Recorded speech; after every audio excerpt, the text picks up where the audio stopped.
Selon toi, ce n'est pas un enfant. Hein. Voilà, il faut appeler les choses par les noms. Si le président Alassane Ouattara l'avait désigné comme son successeur potentiel, Guillaume Soro serait aujourd'hui avec Alassane Ouattara.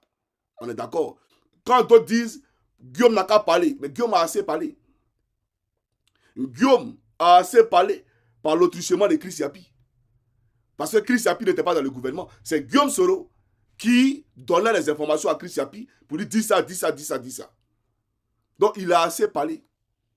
Et aujourd'hui, il lui aurait suffi qu'il appelle Ouattara pour dire à Ouattara que, écoute, je suis désolé, je reviens à la maison. Il va aller manger tout simplement. Je le combats actuellement là. Qu'est-ce que ça m'apporte? Concrètement, il ne tient pas le discours France-africain. Il n'est pas un France-africain. Il est dans l'AES. Donc ça veut dire qu'il épouse la politique de l'AES. Donc nous nous rejoignons sur beaucoup de points. Et il est le seul leader parmi eux tous qui a demandé pardon publiquement au peuple de Côte d'Ivoire pour les meurtres qui ont eu lieu dans la rébellion. Selon Guillaume ne triche pas dans son combat face à Alassane Ouattara. Et il a assez payé. Ses frères ont été emprisonnés. Ses amis, ses collaborateurs, tels que les Soul-to-Soul, vous les voyez en train de faire des va-et-vient entre Maka et Maison. Il a assez été humilié. Ses biens ont été cambriolés par Alassane Ouattara. Sa maison, sa propriété a été violée. On a vidé sa maison, même vidé ses comptes en banque. Ça fait plus de 7 ans qu'il est en exil. Donc je pense que ce n'est pas un homme, à l'heure actuelle où je suis en train de vous parler là, qui est en train de faire la comédie ou qui joue un double jeu avec nous. Jamais. Et quand Johnny Pacheco vous avez laissé et qu'il est allé de l'autre côté, qui sont ceux qui sont venus porter vos voix sur les réseaux sociaux?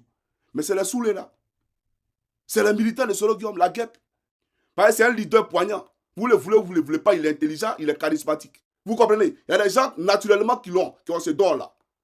Donc, lui là, avec Ouattara, ce serait un potentiel. Un plus qu'il allait apporter au RAGP. Mais il ne le fait pas. Il veut que Ouattara tombe. Vous comprenez? Et même le président Gbagbo qui a été attaqué, il a pardonné à Guillaume Soro. Vous avez vu qu'il a appelé sur son fils. Il voit où nous ne voyons pas. Mais s'il a accepté d'aller avec eux, vous comprenez, chers camarades, Bédi était vrai dans sa position. Il voulait que Ouattara tombe. Et il a même participé à la désobéissance civile. Vous comprenez? Donc le président Gbagbo, pour la nouvelle posture de Bédié, s'est mis avec Bédié. Parce qu'il a su que Bédié ne le trahira pas. Parce que Bédié était vrai dans sa nouvelle position. Donc c'est la position actuelle de Guillaume Soro qu'on regarde. Ce n'est pas sa position d'hier.